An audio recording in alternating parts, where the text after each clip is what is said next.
the year 2082, it wasn't war or famine or politics that broke the world. It was the sun. A colossal coronal mass ejection, a storm of fire and radiation, hurled itself across the void and slammed into Earth's fragile magnetic field. For a heartbeat, the skies glowed brighter than day, and then the shield gave way. The field buckled, bent, and collapsed. Compasses spun like children's toys. Auroras bled across the skies of the equator. Power grids sparked, satellites burned, and high above the ionosphere began to unravel. But the true catastrophe came from below. Deep in the planet's core, something shifted. The rotation stuttered. Pressure surged. Tectonic plates bound for millions of years groaned and cracked like brittle glass. The mantle rose in great plumes of fire, and the earth split open. Entire coastlines sank in a single night, swallowed by tsunamis that rolled for hundreds of miles. Mountains tore themselves out of the plains like teeth punching through skin. Cities were buried under avalanches of ash. The oceans frothed and boiled with volcanic fury. Maps became useless overnight.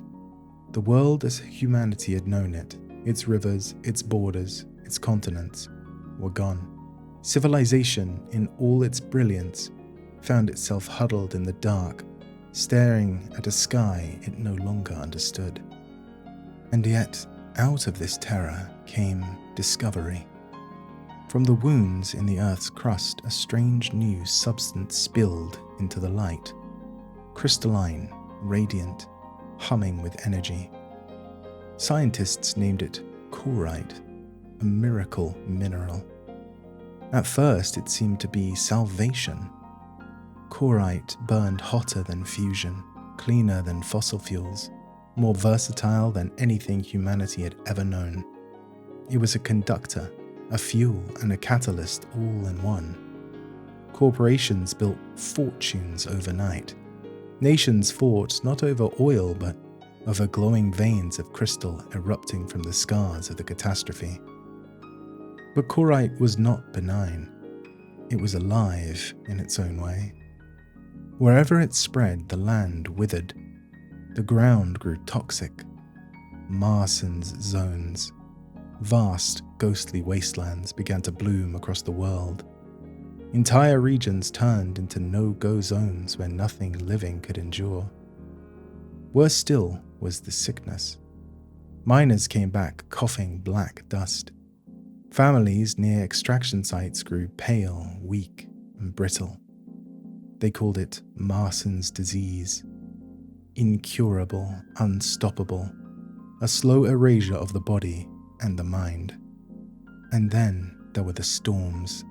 Sudden, violent bursts of energy tearing through the skies above Corite deposits. Locals called them pulse storms. Machines shorted out in an instant, and even the strongest striker could vanish in their fury. Corite was both a miracle and a curse. Salvation wrapped in poison. Humanity could not ignore it, and could not resist it, and could not survive without it. To wield Corite was to wield power. To live near it was to gamble with death.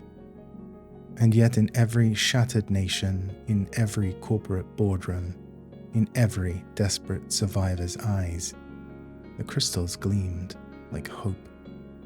The catastrophe left the world scarred beyond recognition.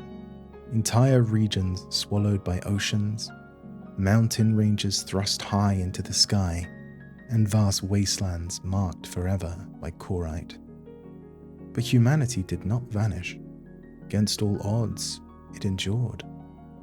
In the lowlands, vast bunker cities were carved deep into the bedrock, like Xiling, retractable, hidden, entire populations living beneath the earth in order to outlast the pulse storms.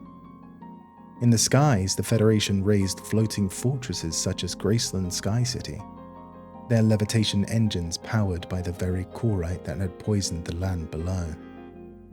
Carriers like the Trailblazer sailed endlessly, part fortress, part lifeboat and part ark. And on the moon, the great orbital elevators, Star Tower and Moonlink, became lifelines between Earth and its colonies. They were symbols of ambition, of resilience, and of the desperation to keep humanity's reach beyond the broken Earth. From the ashes, new powers emerged. The Union, heirs to a disciplined military tradition, dreaming of order. The Volturia Alliance, hardened survivors who burrowed deep and rebuilt among the ruins. The Thalassic Federation, bold engineers who refused to bow to disaster, building wonders in defiance of the Corite's curse. And the Commonwealth of Lunar Mare, born from the moon's colonies, who severed ties to Earth and claimed independence for themselves. These blocks defined the revival era. Different philosophies, different strategies, but all locked in the same struggle, not just for survival, but for dominance. And at the center of it all was Corite. It poisoned the soil, it spread disease, and yet it was indispensable. To resist it was to fall behind, and to wield it was to seize power. In the shadow of the catastrophe, the age of Corite had truly begun. But how could anyone hope to fight in such a world? Tanks sank into the marshes where new rivers had torn through the land. Jets stalled and burned in pulse storms. Soldiers fell one by one to Martian zones where no human could tread. The answer was strikers. They began as tools for survival, walking machines that could cross terrain no tank could master. But in the revival era, they became something more. With mind bridge technology, binding pilot and machine together, strikers were no longer just weapons. They were extensions of the human spirit, faster, stronger, and deadlier than anything that had come before. They became the overlords of the battlefield, reshaping war itself, and with them came the rise of Shadow and the pilots who would decide the fate of a broken world.